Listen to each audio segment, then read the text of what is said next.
بالله من الشيطان الرجيم.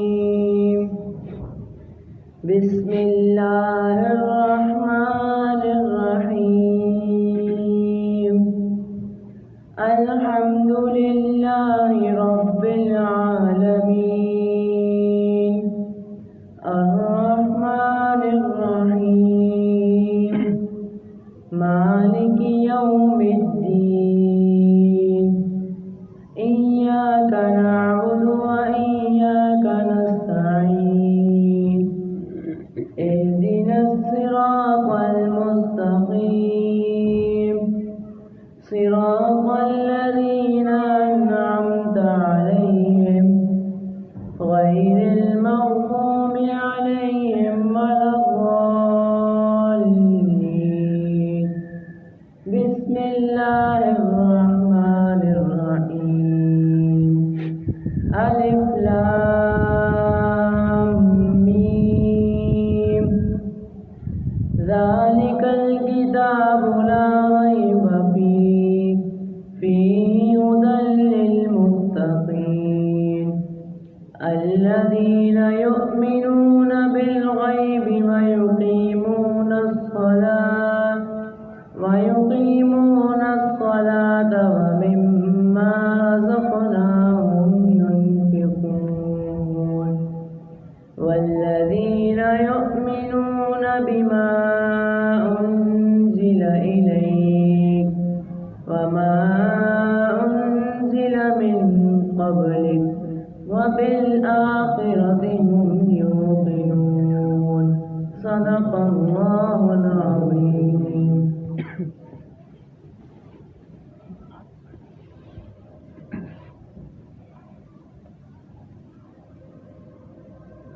میں قرآن میں قرآن میں قرآن میں قرآن چشمۂ دین حکم رحمان چشمۂ دین حکم رحمان اہل حق کے لیے جامع عرفان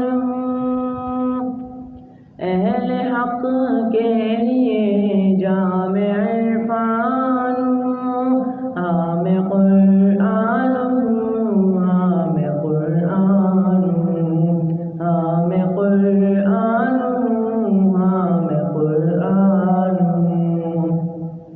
احمد مصطفیٰ پر اتارا گیا کہ قول خدا میں پکارا گیا.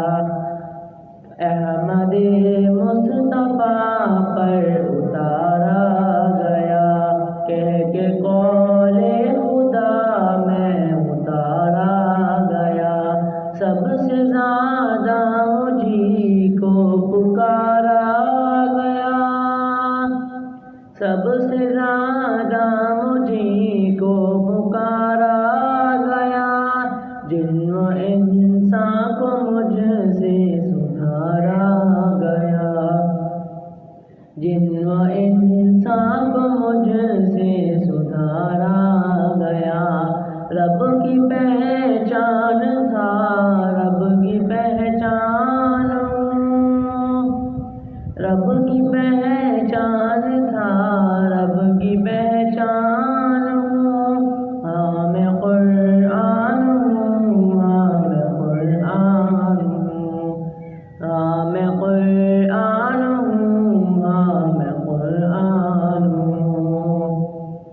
پائے جنت عقیدت سے جو بھی پڑھے حشر میں خلد کی سیڑھیوں پر چڑھے. اجر پائے اسے جو وہاں پر سنے اجر پائے اسے جو وہاں پر سنے. جس کے ہر حرف پر نیکیاں 10 ملے جس کے ہر حرف پر نیکیاں 10 ملے.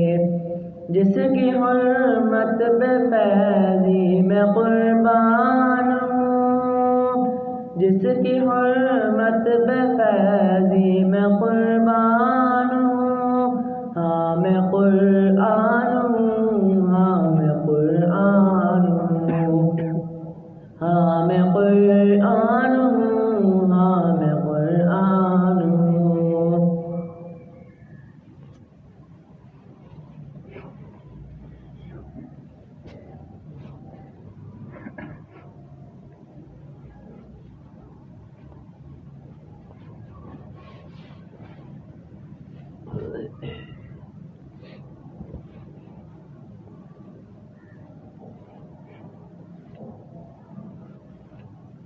نعبده ونصلي على رسوله الكريم اما بعد اعوذ باللہ من الشیطان الرجیم بسم اللہ الرحمن الرحیم قال اللہ تعالی فی قرآن المجید ان الصلاۃ ونسکی ومحیای ومماتی للہ رب العالمین وقال النبی صلی اللہ علیہ وسلم لکل شیء ثقال وثقالت القلوب ذکر اللہ او کما قال علیہ الصلاۃ والسلام۔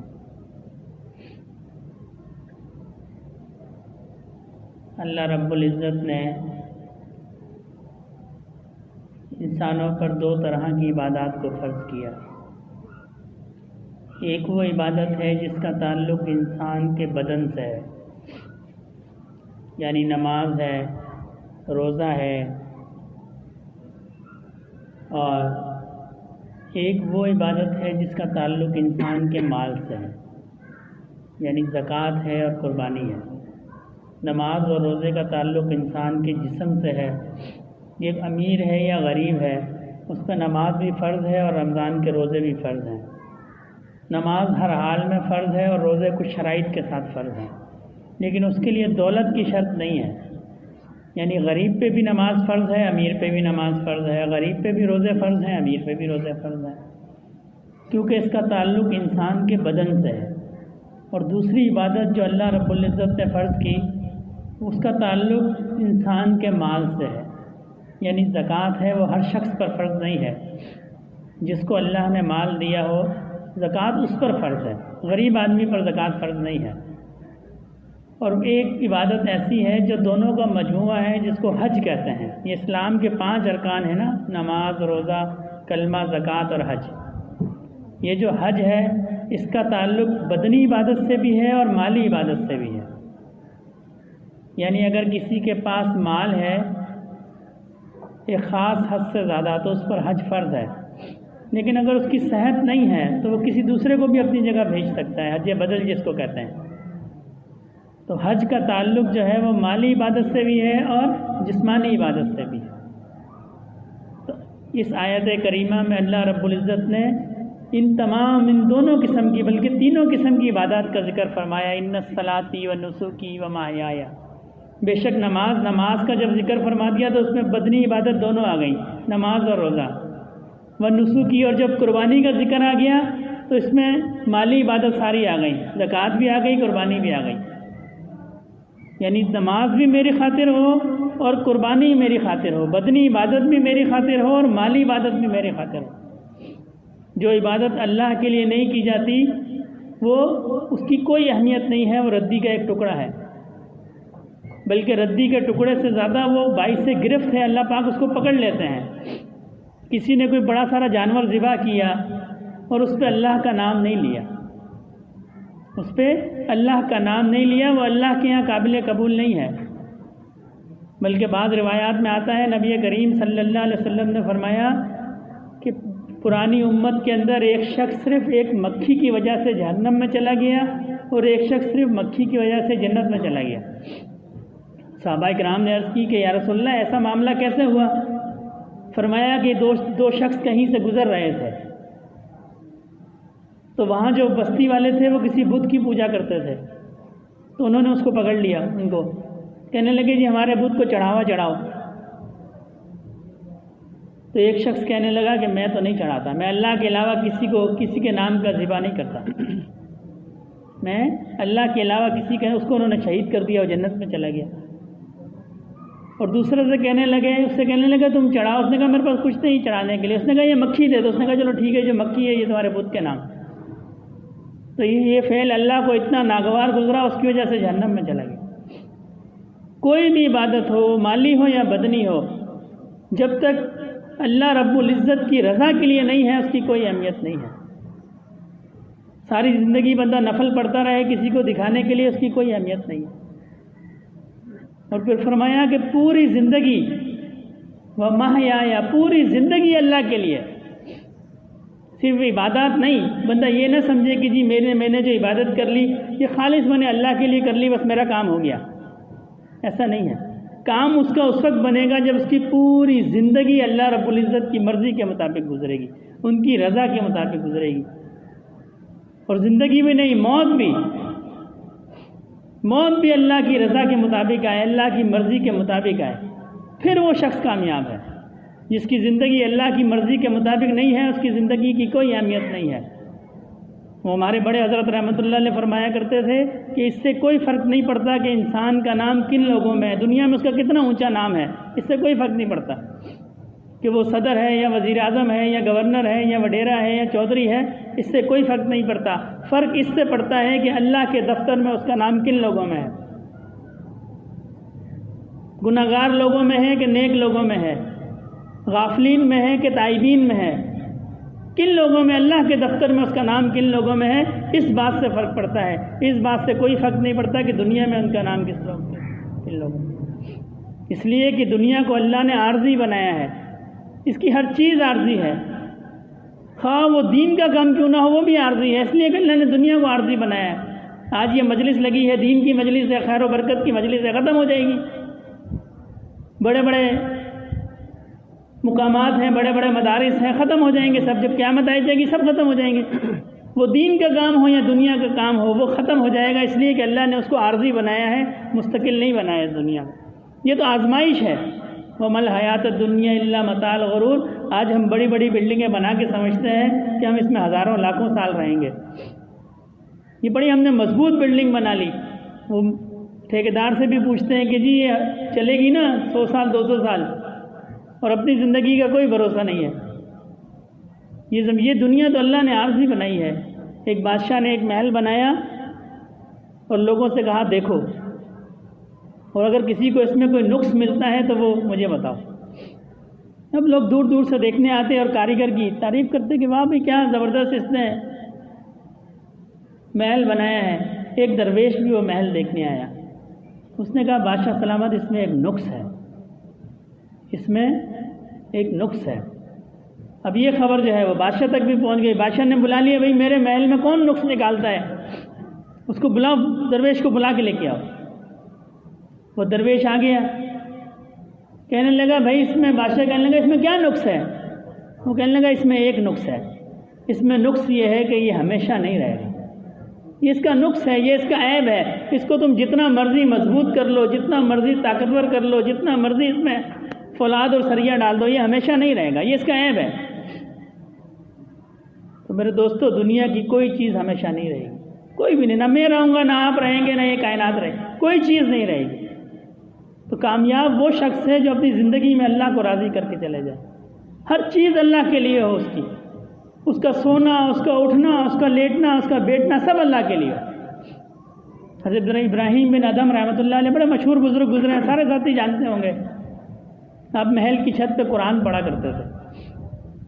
ایک دن نیچے ایک قافلہ گزرا تو آپ کسی سورت کی تلاوت فرما رہے تھے، تو جب قافلہ گزرا تو دل میں خیال آیا میں تھوڑا اونچی آواز میں پڑھتا ہوں اس کو، جب میں اونچی آواز میں پڑھوں گا تو یہ بھی سنیں گے۔ تو اس ایک آیت کو اونچی آواز میں پڑھا۔ رات کو خواب دیکھا کہ ایک بہت خوبصورت سا ایک رجسٹر ہے جس پہ جو قرآن جو پڑھا تھا انہوں نے وہ سارا قرآن اس پہ سنہری حروف میں لکھا ہے سوائے اس آیت کے۔ تو انہوں نے دکھانے والے سے کہا کہ میں نے یہ آیت بھی پڑھی تھی، اس میں یہ آیت غائب ہے۔ تو اس نے کہا یہ آیت تم نے اللہ کے لیے نہیں پڑھی تھی، یہاں تو وہ لکھا ہے جو تم نے اللہ کے لیے پڑھا تھا، یہ آیت تو تم نے لوگوں کو سنانے کے لیے پڑھی تھی، اس لیے اس میں نہیں ہے، اس لیے اس میں نہیں ہے۔ اور آج ہم ہر کام کے لیے یہ دیکھتے ہیں کہ لوگ کیا کہیں گے، ہر کام کے لیے کہ لوگ کیا کہیں گے۔ لوگوں کا کہنا اہمیت نہیں رکھتا، یہ اہمیت رکھتا ہے کہ میرے اس کام میں اللہ کیا کہیں گے، میں یہ جو کام کرتا ہوں یہ اللہ اور اس کے رسول صلی اللہ علیہ وسلم کی مرضی کے مطابق ہے بھی کہ نہیں ہے۔ اس بات کی اہمیت ہے، اس بات کی اہمیت نہیں ہے کہ لوگ کیا کہیں گے۔ لوگوں کے بارے میں تو ایک حکایت آتی ہے نا، ایک سادہ دیہاتی آدمی بیوی اور بچے کے ساتھ کہیں سے جا رہا تھا، گدھا اس کے ساتھ تھا، تو خود وہ گدھے پہ سوار تھا، بیوی بچہ پیدل جا رہے تھے۔ کسی نے دیکھا، کہنے لگا دیکھو جوان آدمی ہے، گدھے پہ سوار ہے، بیوی اور بچہ کمزور مخلوق ہیں، ان کو پیدل چلا رہا ہے۔ وہ خود اتر گیا، اس نے بیوی کو بٹھا دیا۔ جب تھوڑا آگے گیا تو کسی اور فرد نے دیکھا، کہنے لگا دیکھو جی یہ بیوی کا غلام ہے، یہ خود پیدل چل رہا ہے، بیوی کو گدھے پہ بٹھایا ہوا ہے۔ اس نے بیوی کو بھی اتار دیا، بچے کو بٹھا دیا۔ تھوڑا اور آگے گیا، کسی شخص کی نظر پڑی، کہنے لگا یہ بچہ بڑا ہو کے بڑا ظالم بنے گا، ماں اور باپ دونوں پیدل چل رہے ہیں اور بچہ جو ہے گدھے پہ سوار ہے۔ اس نے اس کو بھی نیچے اتار دیا۔ پھر اور آگے چلے تو کسی اور کی نظر پڑی، کہنے لگا دیکھو کیسے بیوقوف آدمی ہے، گدھا ساتھ ہے سواری اور سب پیدل جا رہے ہیں، کہ کوئی سواری پہ بھی نہیں بیٹھ رہا۔ اس نے گدھے کو اٹھا کے اپنے سر پر رکھ لیا کہ بھائی یہی حال ہے۔ تو دنیا تو کسی حال میں خوش نہیں ہے، دنیا کسی حال میں خوش نہیں ہے۔ دنیا مشکل سے خوش ہوتی ہے، آسانی سے خوش نہیں ہوتی۔ اللہ رب العزت آسانی سے مان جاتے ہیں۔ 100 سال بندے نے گناہ کیا ہو اور ایک دفعہ اللہ کو یاد کر لے، لا الہ الا اللہ محمد الرسول اللہ، اللہ پاک اس کے سارے گناہوں کو معاف کرتے ہیں۔ یا اللہ مجھے معاف کر دیں، اللہ معاف کر دیتے ہیں۔ اور معاف بھی ایسا نہیں کرتے کہ جیسے دنیا والے معاف کرتے ہیں، بعد میں کسی موقع پہ تانا بھی دے دیتے ہیں تم نے یہ کام کیا تھا نا۔ اللہ پاک تو ایسا معاف کرتے ہیں کہ فرشتوں کو حکم دیتے ہیں اس کی گناہ کو مٹا دو، اور پھر صرف مٹاؤ نہیں، اس پہ نیکی لکھ دو، اس لیے کہ قیامت کے دن اس کا دفتر کھلے گا، کوئی ساتھ دیکھے گا اس کا ساتھی کہ دیکھو اس نے اس وقت گناہ کیا تھا، اس لیے یہ جگہ خالی ہے، معافی مانگ لی تھی، اس کو شرمندگی ہوگی، اس شرمندگی سے اللہ بچانے کے لیے وہاں پہ نیکی لکھ دیتے ہیں، حالانکہ کیا بندے نے وہاں گناہ ہے، کیا تو گناہ ہے نا، معافی مانگ لی تو مٹ جائے، لیکن اللہ پاک اتنا بھی برداشت نہیں کرتے کہ میرے بندے کو وہاں شرمندگی ہو، کوئی اس کا دفتر دیکھ کے کہے کہ تم نے اس نے یہاں گناہ کیا تھا، حکم ہوتا ہے اس پہ نیکی لکھ دو، نیکی۔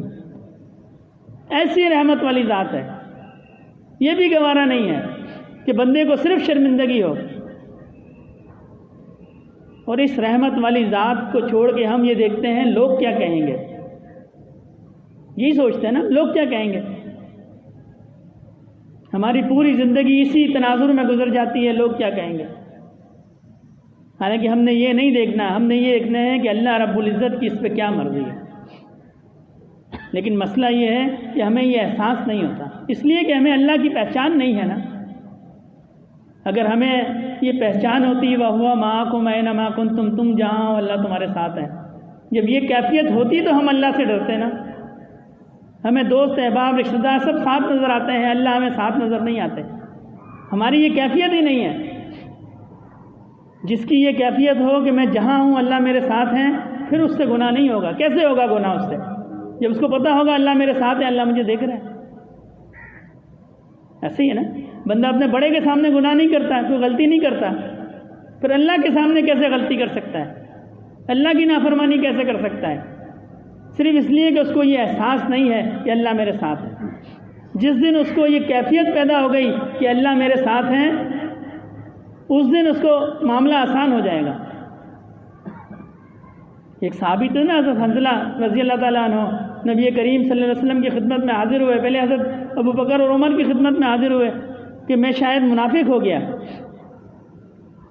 پوچھا کیوں؟ اس لیے کہ جب میں نبی کریم صلی اللہ علیہ وسلم کی صحبت میں بیٹھتا ہوں، ان کی خدمت میں بیٹھتا ہوں، تو مجھے ایسا محسوس ہوتا ہے کہ جس سے گویا جنت اور دوزخ میرے سامنے ہے۔ تو ان بزرگوں نے کہا کہ بھئی ہماری بھی ایسی کیفیت ہے، تو چلو نبی کریم صلی اللہ علیہ وسلم سے پوچھ لیتے ہیں۔ آپ کی خدمت میں حاضر عرض کی کہ یا رسول اللہ میں تو منافق ہو گیا۔ آپ نے فرمایا کیوں؟ عرض کی کہ یا رسول اللہ جب آپ کی خدمت میں ہوتے ہیں تو ایسی کیفیت ہوتی ہے کہ جنت اور دوزخ میرے سامنے ہیں گویا،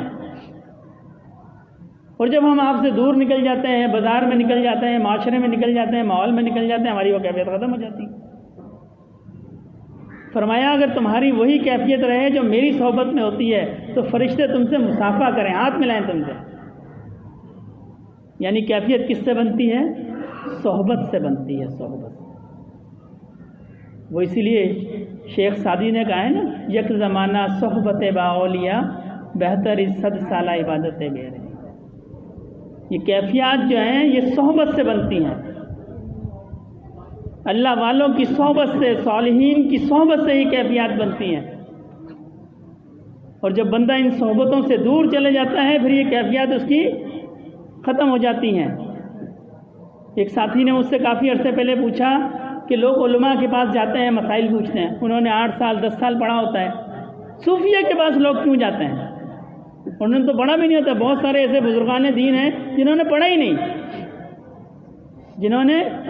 نہیں، تو پوچھا بھی لوگ ان کے پاس کیوں جاتے ہیں؟ اس فقیر نے عرض کی کہ حضرت ایک حدیث ہے، حدیث جبریل کے نام سے، اس میں ایک شخص نبی کریم صلی اللہ علیہ وسلم کی خدمت میں حاضر ہوئے اور آپ سے کچھ سوالات کیے، آپ کے گھٹنے سے گھٹنا ملا کر، جن میں سے ایک سوال یہ تھا کہ یا رسول اللہ احسان کیا ہے؟ ایمان کا سوال پوچھا، اسلام کا سوال پوچھا، پر ایک احسان کا سوال پوچھا۔ تو آپ نے فرمایا اللہ کی عبادت ایسے کرو کہ تم اللہ کو دیکھ رہے ہو، اور اگر تم اللہ کو نہیں دیکھ رہے تو اللہ تو تم کو دیکھ رہے ہیں، تم اللہ کو نہیں دیکھ رہے تو اللہ تو تم کو دیکھ رہے ہیں۔ جب وہ چلے گئے تو صحابہ کرام نے عرض کی کہ یا رسول اللہ یہ جو شخص تھے یہ یہاں کے رہنے والے نہیں تھے، ہم ان کو پہچانتے نہیں ہیں، اگر یہاں کے رہنے والے ہوتے تو ہم ان کو پہچانتے ہیں، اور یہ مسافر بھی نہیں لگتے، اس لیے کہ جو سفر کر کے آتا ہے اس پہ کچھ تھکاوٹ کے اثرات ہوتے ہیں، کچھ اس کے لباس پہ گرد و غبار ہوتا ہے، تو یہ مسافر بھی نہیں لگتے تھے۔ یہ کون تھے؟ اور اگر یہ سائل تھے تو آپ کے سوال کا جواب جب آپ جواب دیتے تو یہ کہتے تھے آپ نے سچ کہا، اس کا مطلب ہے ان کو جواب بھی پتہ تھا، اور اگر جواب پتہ تھا تو پھر سوال کیوں کرتے تھے؟ آپ نے فرمایا وہ جبرائیل تھے، وہ تم لوگوں کو دین سکھانے کے لیے آئے تھے۔ تو ان 3 سوالوں میں سے ایک سوال جو ہے وہ احسان کے بارے میں تھا کہ تم اللہ کو دیکھ رہے ہو، تم اللہ کی عبادت ایسے کرو کہ تم اللہ کو دیکھ رہے ہو، اور اگر تم اللہ کو نہیں دیکھ رہے اللہ تو تم کو دیکھ رہے ہیں۔ اس کا مطلب ہے کہ یہ کیفیت حاصل ہو سکتی ہے تو جبھی تو نبی کریم صلی اللہ علیہ وسلم نے فرمایا اللہ کی عبادت ایسے کرو۔ اس کا مطلب ہے کہ یہ کیفیت حاصل ہو سکتی ہے، پہلی کیفیت بھی حاصل ہو سکتی ہے کہ تم اللہ کو دیکھ رہے ہو، نہیں تو کم از کم دوسری کیفیت تو ہونی چاہیے نا، کہ اللہ کی عبادت ایسی کی جائے جب بندہ نماز پڑھ رہا ہو اس کو یقین ہو کہ میں اللہ کو دیکھ رہا ہوں، اللہ مجھے دیکھ رہے ہیں، کم از کم یہ کیفیت تو ہو اللہ مجھے دیکھ رہے ہیں۔ ہماری تو نہ کسی عبادت میں یہ کیفیت نہیں ہے، کسی عبادت میں یہ کیفیت نہیں ہے کہ اللہ مجھے دیکھ رہے ہیں۔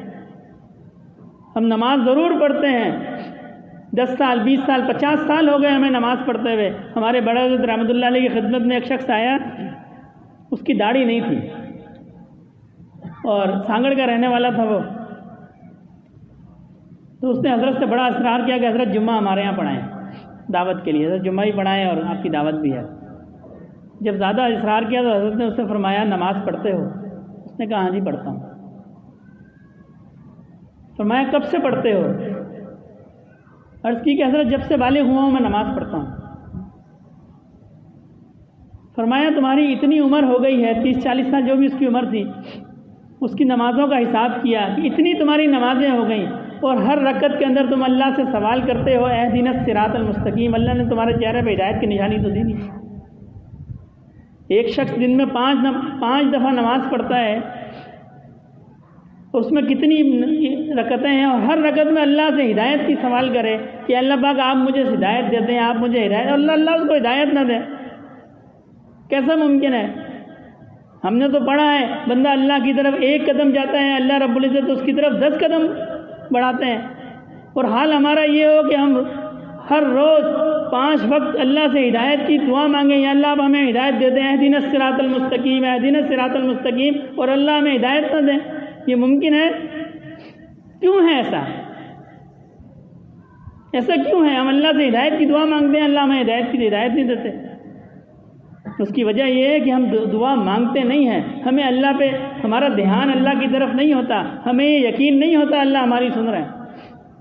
ہم نے تو ایک چیز رٹ لی اور اس کے بعد اس کو پڑھ لیا، ٹھیک ہے، جب ہم نے پڑھ لیا تو نماز کے فرائض کو پورا کر دیا، نماز حق ادا ہو گیا، لیکن اس کے جو اس کی برکتیں ہیں، جو اس کے انوارات ہیں، وہ اس نماز میں نہیں آئیں گے۔ ان الصلاۃ تنہی عن الفحشاء والمنکر، نماز بے حیائی اور بری باتوں سے روکتی ہے، یہ اللہ کا قرآن کہتا ہے۔ ہماری نماز نہیں روکتی ہمیں بے حیائی اور بری باتوں سے۔ نماز بھی پڑھتے ہیں، جھوٹ بھی بولتے ہیں، نماز بھی پڑھتے ہیں، چوری بھی کرتے ہیں، نماز بھی پڑھتے ہیں، بد نظری بھی کرتے ہیں، نماز بھی پڑھتے ہیں، حرام بھی کھاتے ہیں، سارے کام ہم نماز کے ساتھ کرتے ہیں۔ اور ایک دو دن سے نہیں، کسی کو 20 سال ہو گئے نماز پڑھتے، کسی کو 30 سال ہو گئے، کسی کو 40 سال ہو گئے، اور پھر بھی ہماری نماز ہمیں ان کاموں سے نہیں روک سکی۔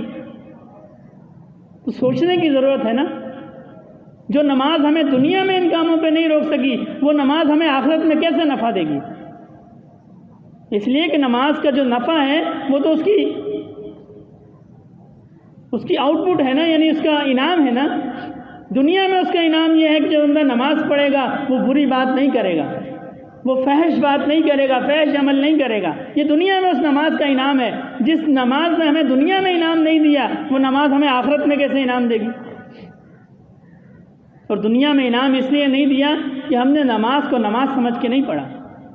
ہمارے حضرت رحمۃ اللہ علیہ فرمایا کرتے تھے کہ ایک ہوتی ہے عادت نماز اور ایک ہوتی ہے عبادت نماز، ان دونوں میں بڑا فرق ہے۔ ایک شخص کو یہ عادت ہے کہ وہ نماز پڑھتا ہے 5 وقت کی، اس کو عادت ہے، لیکن یہ حقیقت نہیں ہے۔ حقیقت اس کی اس وقت بنے گی جب اس کی نماز میں یہ کیفیت ہوگی کہ اللہ مجھے دیکھ رہے ہیں، یا میں اللہ کو دیکھ رہا ہوں۔ ایسی کیفیت بھی بزرگوں سے منسوب ہے کہ میں اللہ کو دیکھ رہا ہوں۔ حضرت حاجی امداد اللہ مہاجر مکی رحمۃ اللہ علیہ کے حالات میں آتا ہے، حضرت تھانوی رحمۃ اللہ علیہ سے فرمایا کہ مجھے ایسا محسوس ہوتا ہے جب میں سجدے میں سر رکھتا ہوں کہ گویا اللہ نے میرا پیار لے لیا، اللہ نے میرا پیار لے لیا۔ ہمارے سجدے میں ایسی کیفیت نہیں ہے، ہمیں تو وہ کام جو پورے دن ہمیں یاد نہیں آتے وہ حالت نماز میں یاد آتے ہیں، وہ حالت نماز میں یاد آتے ہیں۔ ہمارے حضرت رحمۃ اللہ علیہ کی خدمت میں ایک واقعہ بیان کیا گیا، کسی ساتھی نے بتایا کہ اس نے حیدرآباد میں کہیں نماز پڑھی اور امام صاحب نے 3 رکعت پہ سلام پھیر دیا، 4 رکعت والی نماز پہ، تو سارے مقتدیوں نے بھی ساتھ سلام پھیر دیا۔ تو امام صاحب فرمانے لگے کہ بھائی میں مسجد سے باہر چلا گیا تھا، تم سب بھی مسجد سے باہر تھے، کوئی ایک شخص بھی پوری مسجد میں ایسا نہیں تھا کہ جو نماز کے اندر ہوتا ہے، سب مسجد سے باہر تھے۔ ہماری نمازیں ایسی ہیں کہ ہم اللہ اکبر کہتے ہیں اور دل مسجد سے باہر چلا جاتا ہے۔ اللہ رب العزت نے ہر اعضاء کا ایک کام بنایا، ہر اعضاء کا۔ آدم علیہ السلام کی جب تخلیق کی گئی تو فرشتے ان کو دیکھنے آتے تھے۔ اللہ پاک سے عرض کی کہ اللہ پاک یہ جس کی آنکھیں ہیں ان کا کیا مقصد ہے؟ فرمایا یہ اس سے دیکھے گا، یہ کان ہے ان سے سنے گا، یہ زبان ہے اس سے بولے گا، یہ ناک ہے اس سے سانس لے گا، یہ پاؤں ہے اس سے چلے گا۔ اور فرشتوں نے عرض کی کہ اللہ پاک یہ دل ہے اس کا کیا کام ہے؟ فرمایا یہ میرا گھر ہے۔ مومن کا جو دل ہے وہ اللہ کا گھر ہے۔ ایسا ہی ہے نا، بیت اللہ شریف کے بارے میں حدیث کا مفہوم ہے، نبی کریم صلی اللہ علیہ وسلم نے فرمایا کہ بیت اللہ کی ہر حرمت کے بارے میں کہ مومن کی جو حرمت ہے وہ بیت اللہ کی حرمت سے زیادہ ہے۔ کیوں؟ کہ مومن کے دل میں اللہ رہتا ہے۔ ایسا ہی اللہ نے مومن کے دل کو اپنا گھر بنایا، اور ہم حالت نماز کے اندر اس دل کو باہر نکال دیتے ہیں، اور وہ ساری دنیا گھومتا ہے پھر جب امام صاحب کہتے ہیں السلام علیکم ورحمۃ اللہ، پھر وہ حاضر ہو جاتے ہیں۔ ایسی کیفیت ہے ہماری، ساری زندگی ہم نماز پڑھتے رہے، اسی کیفیت کے ساتھ پڑھتے رہے، تو ایسی کیفیت کی جو نماز ہے وہ نفع نہیں دے گی۔ اور اس کیفیت کو حاصل کرنے کے لیے وَهُوَ مَعَكُمْ أَيْنَمَا كُنتُمْ، اس کیفیت کو حاصل کرنے کے لیے کسی اللہ والے کے سامنے اپنے آپ کو رکھنا پڑے گا۔ ہمارے حضرت فرماتے تھے یہ آگ لگتی نہیں ہے، یہ لگائی جاتی ہے، یہ لگائی جاتی ہے۔ دنیا کی آگ جو ہے یہ خانہ بخانہ پھیلتی ہے۔ کسی گھر میں آگ لگ جائے تو کیا اندیشہ ہوتا ہے؟ وہ برابر والے گھر میں لگ جائے گی، وہاں سے برابر والے گھر میں لگ جائے گی، خانہ بخانہ پھیلتی ہے۔ یہ جو دل کی آگ ہوتی ہے یہ سینہ بسینہ پھیلتی ہے۔ یہ سینہ بہ سینہ پھیلتی ہے، ایک سینے میں لگتی ہے پھر وہاں سے دوسرے سینے میں لگتی ہے۔ اس کے لیے اپنے سینے کو کسی جلتے ہوئے سینے کے سامنے رکھنا پڑے گا، پھر اس سے جو نور کی شعاعیں نکلیں گی وہ اس سینے کو جلا دیں گے، وہ جلا دیں گے۔ حضرت جنید بغدادی رحمۃ اللہ علیہ کے زمانے میں ایک عورت ننگے سر کہیں جا رہی تھی، حضرت نے دیکھا تو اس سے کہنے لگے کہ ننگے سر، عورت اور ننگے سر؟ تو اس نے جواب میں کہا کہ پھول جو ہے وہ ہمیشہ ننگا ہوتا ہے۔ صوفیانہ جواب دیا تو حضرت کے منہ سے بے ساختہ نکلا اللہ۔ حضرت کا یہ اللہ فرمانا تھا کہ وہ عورت گری اور مر گئی۔ آواز آئی جنید، اس نے زندگی میں صرف 2 دفعہ ہمارا نام سنا، جب پہلی دفعہ اس نے ہمارا نام سنا تو اس کی یہ حالت ہو گئی جو تم نے دیکھی، اور دوسری دفعہ تمہاری زبان سے اس نے نام سنا، اس نے اپنی جان دے دی۔ یہ ہوتا ہے جب جلتے ہوئے سینے کے سامنے سینہ رکھو تو پھر پتہ چلتا ہے عشق کیا چیز ہے۔ یہ عشق کی آگ ایسے نہیں لگتی، اور جب لگ جائے پھر سکون نہیں ملتا۔ مکتب عشق کا دستور نرالا دیکھا، اس کو چھٹی نہ ملی جس نے سبق یاد کیا۔ پھر جس کو سبق یاد ہو گیا نا، جس کو عشق ہو گیا، پھر اس کو چھٹی نہیں ملتی، نہ اس کو سکون ملتا ہے۔ پھر حیران بندہ رہتا ہے کہ جی میں زیادہ صحت مند ہوں، یہ کمزور ہیں، یہ رات کو اٹھ سکتے ہیں، میں نہیں اٹھ سکتا۔ ہمارا ایسا ہی معاملہ ہے نا، ہم سے نماز پہ نہیں جایا جاتا، بوڑھا آدمی نماز پہ چلا جاتا ہے۔ کیوں؟ بات ہے محبت کی، بات ہے عشق کی۔ جس کے سینے میں عشق لگ گیا، جس کو یہ آگ لگ گئی، پھر اس کو چین نہیں ہے۔ جب تک وہ اپنے محبوب سے ملے گا نہیں نا، اس کو چین نہیں ہے۔ جب جنتی جنت میں چلے جائیں گے، جہنمی جہنم میں چلے جائیں گے، تو اس وقت بھی ایک خواہش ہوگی نا، ایک فرشتہ آ کے پوچھے گا کوئی چیز تو نہیں چاہیے؟ تو جنتی کیا کہیں گے کہ اللہ پاک کا دیدار چاہیے۔ ایسا ہی ہے، کیونکہ وہ سب سے بڑی نعمت ہے، وہ سب سے بڑی نعمت ہے۔ عاشق کے لیے محبوب کا دیدار جو ہے یہ سب سے بڑی نعمت ہے، اس سے بڑی اور کوئی نعمت نہیں ہے۔ لیکن یہ اس وقت ممکن ہے جب دل میں عشق کی آگ ہوگی، اور عشق کی آگ اس وقت ممکن ہے جب کسی اللہ والے سے تعلق ہوگا، اپنے سینے کو اس کے سینے کے سامنے رکھا ہوگا، پھر یہ آگ منتقل ہوگی، ورنہ نہیں ہوگی۔ اور پھر جیسا وہ بزرگ بتائیں اس طریقے پہ عمل کیا جائے، اللہ کا ذکر کیا جائے، اللہ کا ذکر اور صحبت شیخ، پھر وہ ترقی ہوگی جو شاہین کی ترقی ہوتی ہے۔ اللہ کا ذکر اور صحبت شیخ، اللہ کو یاد کیا جائے اور جلتے ہوئے سینے کے سامنے سینے کو رکھ دیا جائے، پھر وہ بتائیں گے کہ یہ بیماری ہے۔ ایسے بندے کو نہیں، ایسے تو بندہ ٹھیک ٹھاک ہے، اس لیے کہ جو روح کی بیماریاں ہیں ان کی تکلیف ہمیں یہاں نظر نہیں آتی، ہوتی ہے، دنیا کی بیماریوں کی بھی ایک تکلیف ہے، لیکن چونکہ وہ نظر آتی ہے تو ہم ڈاکٹر کے پاس بھاگتے ہیں۔ روح کی بیماریوں کی تکلیف ہمیں یہاں نظر نہیں آتی، ہوتی ضرور ہے، ہوتی ضرور ہے، لیکن نظر نہیں آتی۔ جب نظر نہیں آتی تو بندہ کہتا ہے میں ٹھیک ہوں، مجھے تو کوئی مسئلہ نہیں ہے۔ تکبر کی بیماری ہے لیکن بندہ کہتا ہے میں ٹھیک ہوں، حسد کی بیماری ہے کہتا ہے میں ٹھیک ہوں، ریا کی بیماری ہے کہتا ہے میں ٹھیک ہوں، مجھے کوئی مسئلہ نہیں ہے، مجھے تو کوئی پریشانی نہیں ہے۔ جب کسی اللہ والے کے سامنے اپنے سینے کو رکھے گا پھر پتہ چلے گا مجھ میں کیا کیا خامیاں ہیں، مجھ میں تو یہ بھی بیماری ہے، مجھ میں تو یہ بھی بیماری ہے، مجھ میں تو یہ بھی بیماری ہے۔ کسی ڈاکٹر کو دکھائے گا تو پتہ چلے گا نا۔ دنیا کے علاج کے لیے بھی تو ہم ڈاکٹر کو دکھاتے ہیں۔ پھر یہاں بہت سارے ساتھیوں کے دل میں یہ خیال ہوگا کہ جی پیر آج کل وہ پیر نہیں ہے جو کسی زمانے میں ہوتے تھے، آج کل وہ بزرگ نہیں ہیں، وہ اللہ والے نہیں ہیں جو کسی زمانے میں ہوتے تھے۔ تو میرے دوستو، ہمارے بڑے حضرت رحمۃ اللہ علیہ فرمایا کرتے تھے کہ جب تک بیماریاں رہیں گی ان کے معالج بھی رہیں گے، جب تک بیماریاں رہیں گی ان کے معالج بھی رہیں گے، قیامت تک اللہ والے موجود رہیں گے، قیامت تک۔ بس یہ ہے دنیا کے معاملات میں ہمیں اگر کوئی ڈاکٹر غلط مل جائے تو ہم طب کو برا بلا نہیں کہتے، ہم دوسرے ڈاکٹر کو پکڑتے ہیں۔ ایسے ہی ہم کہتے ہیں جی ایک سے نفع نہیں ہے دوسرے سے ہوگا، دوسرے سے نفع نہیں ہے تو تیسرے سے ہوگا۔ اسی طرح روحانی بیماریوں کے لیے بھی ڈھونڈتے رہیں، کبھی نہ کبھی تو کوئی اللہ والا مل جائے گا۔ ایسا بھی نہیں ہے کہ بندہ سوال کرے، اس کہتے رجال کے زمانے میں بھی ایسا نہیں ہے کہ اس کو کوئی اللہ والا نہ ملے۔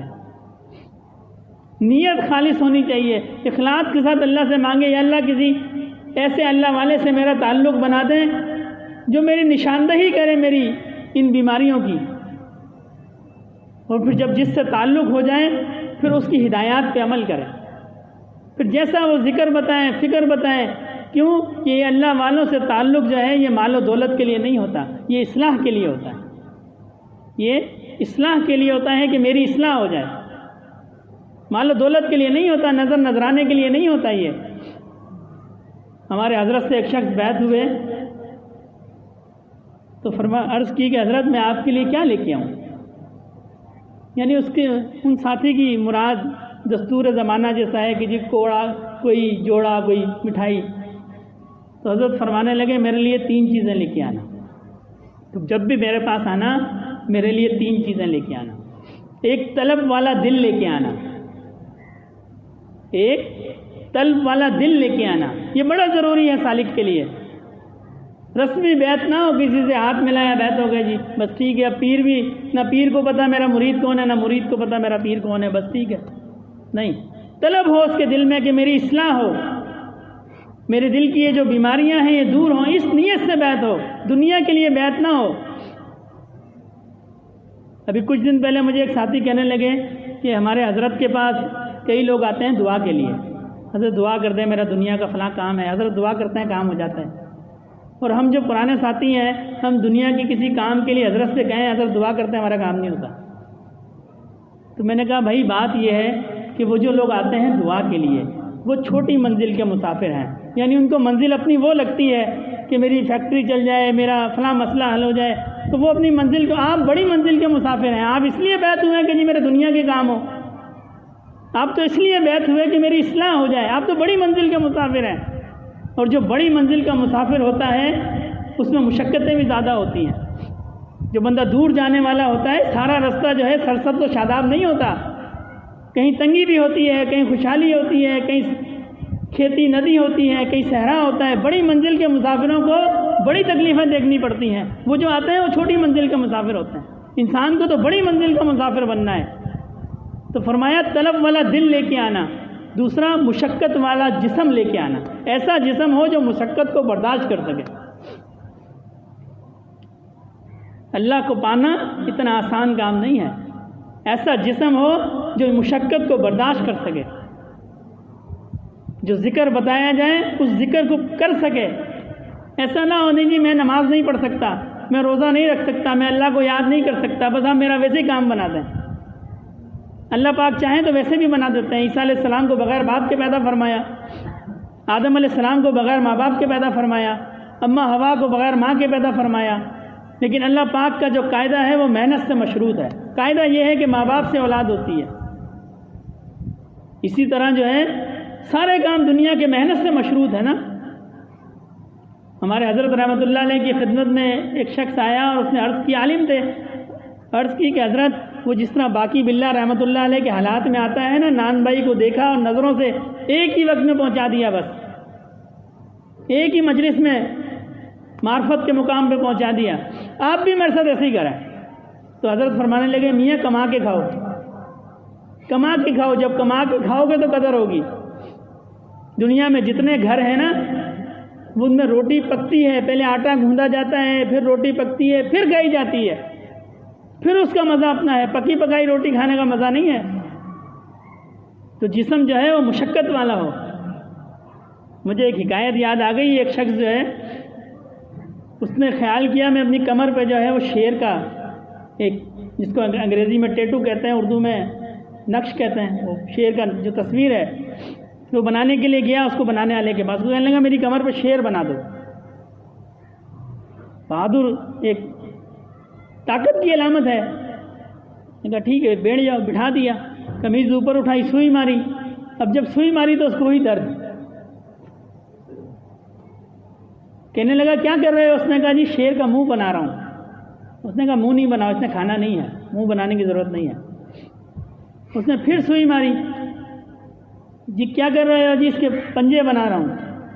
اس نے کہا پنجے نہیں بناؤ، اس نے شکار بھی نہیں کرنا۔ پھر سوئی ماری، یہ کیا کر رہے ہو؟ میں اس کے پاؤں بنا رہا ہوں۔ اس نے کہا نہیں جی اس نے چلنا بھی نہیں ہے، پاؤں بھی نہیں بنا۔ اس نے کہا اللہ کے بندے جس کے نہ پاؤں ہو نہ پنجے ہوں نہ اس کا منہ ہو وہ کیسا شیر ہوگا؟ جاؤ پہلے ہمت پیدا کر کے آؤ، پہلے ہمت پیدا کر کے آؤ بنوانے کی۔ تو حضرت نے فرمایا مشقت والا جسم لے کے آنا، اور پھر فرمایا کہ محبت لے کے آنا، اپنے شیخ کی محبت لے کے آنا۔ یہ تین چیزیں کامیابی کی ضمانت ہیں۔ طلب والا دل ہو، مشقت والا جسم ہو، اور اپنے شیخ سے محبت ہو، اپنے شیخ سے محبت ہو، صالحین سے محبت ہو، وہ کامیاب ہے۔ پھر یہ بیماریاں دھل جائیں گی، یہ مشکلات دھل جائیں گی۔ اور دنیا کی جو بیماریاں ہیں یہ صرف دنیا کی حد تک ہیں، بس انسان مرتا ہے سب سے نجات پا لیتا ہے۔ یہ میرا مشاہدہ بھی ہے، آپ حضرات کا بھی ہوگا کہ جو شخص مرنے والا ہوتا ہے عام طور پر تندرست ہو جاتا ہے۔ اکثر مشاہدہ ہے کہ جی مرنے سے ایک دن پہلے بالکل ٹھیک ہو گیا، اس کو کوئی مسئلہ نہیں تھا، بڑی بڑی بیماری تھی، مرنے سے پہلے ٹھیک ہو گیا۔ یہ اکثر مشاہدہ ہے، کیونکہ دنیا کی بیماریاں زندگی تک ہیں، بس وہ مر گیا بس ختم ہو گیا۔ لیکن یہ جو روح کی بیماریاں ہیں یہ انسان کے ساتھ جائیں گی، اور جو دنیا میں ان کا علاج نہیں کرائے گا نا، پھر اس کا علاج ہوگا قبر کے اندر۔ جو ایمان کی حالت میں چلا گیا لیکن ان بیماریوں کو ختم کر کے نہیں گیا، تکبر کو ختم کر کے نہیں گیا، حسد کو ختم کر کے نہیں گیا، نماز کو قائم کر کے نہیں گیا، تو اس کا پھر قبر کے اندر علاج ہوگا۔ نماز نہیں پڑھی تھی، ایک ازدے کو مسلط کیا جائے گا جو اس کو ڈسے گا، نہیں پڑھی تھی نا نماز، اور جس کا وہاں بھی قبر میں بھی علاج پورا نہیں ہوگا پھر اس کا حشر میں علاج ہوگا۔ تو وہ علاج بڑا مشکل ہے، وہ آسان نہیں ہے۔ دنیا میں کوئی دکھ تکلیف ہو تو دو چار دوست بھی آ جاتے ہیں، باپ بھی، بھائی کیا مسئلہ ہے، طبیعت صحیح نہیں ہے۔ قبر کے دکھ اور تکلیف کا کسی کو نہیں پتہ، کوئی نہیں جانتا۔ پھر اللہ پاک جب چاہیں کسی کے دل میں ڈال دیں، جب چاہیں وہ اس کو پڑھ کے دے دے، یہ تو اللہ پاک کی مرضی ہے۔ دنیا میں تو کسی کو نہیں پتہ اس کے ساتھ قبر میں کیا معاملہ ہے۔ دفنا کے آ کے لوگ باہر لکھ دیتے ہیں، میں اکثر کہا کرتا ہوں قبرستان کے باہر بڑا خوبصورت سا لکھ دیتے ہیں شہر خاموشاں، کہ جی خاموشی کا شہر۔ وہ خاموشی کا شہر نہیں ہے، وہ تو چیختا چلاتا ایک شہر ہے پورا۔ اللہ نے جس کو بصیرت کی آنکھیں دی ہوں وہ دیکھ سکتا ہے کہ یہ خاموشی کا شہر ہے کہ نہیں ہے۔ ہمیں لگتا ہے یہ خاموشی کا شہر ہے، یہاں لوگ سو رہے ہیں، وہاں لوگ سو نہیں رہے۔ حدیث مبارکہ میں ہے کہ وہ قبر جنت کے باغوں میں سے باغ ہے یا جہنم کے گڑھوں میں سے گڑھا۔ سو وہاں کوئی نہیں رہا ہے، خاموش وہاں کوئی نہیں ہے۔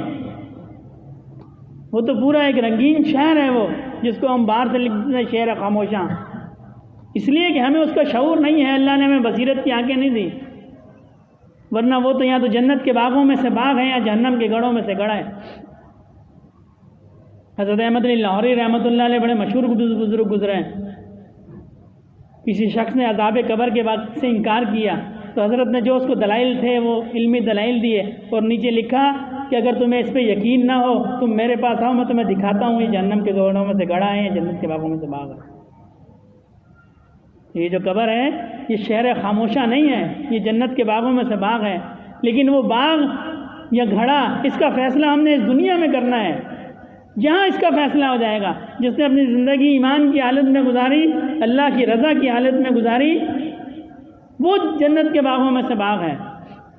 یہ ہماری خوش فہمی ہے، یہ شیطان کا دھوکہ ہے۔ وہ ہمیں کہتا ہے دنیا میں جو مرضی کرو اللہ معاف کرنے والے ہیں۔ اللہ نے تو اپنی معافی کی شرط نبی کریم صلی اللہ علیہ وسلم کی اتباع میں لگائی ہے، ان کنتم تحبون اللہ فاتبعونی یحببکم اللہ ویغفر لکم ذنوبکم واللہ غفور رحیم۔ اللہ نے معافی کی شرط نبی کریم صلی اللہ علیہ وسلم کی اتباع میں لگائی ہے۔ تم اللہ کے طریقے پہ چلو، اللہ کے حبیب صلی اللہ علیہ وسلم کے طریقے پہ چلو، پھر تم سے کوئی غلطی ہوگی اللہ معاف کر دیں گے۔ یہ نہیں فرمایا کہ نبی کی بغاوت کرو، اللہ کی بغاوت کرو پھر اللہ تمہیں معاف کر دیں گے، یہ نہیں فرمایا ہے۔ یہ فرمایا ہے اللہ کے نبی، اللہ کی محبت ہے تو نبی کریم صلی اللہ علیہ وسلم کے طریقے پہ چلو، ان کے طریقے پہ چلو گے پھر تم سے غلطی ہوگی اللہ معاف کر دیں گے۔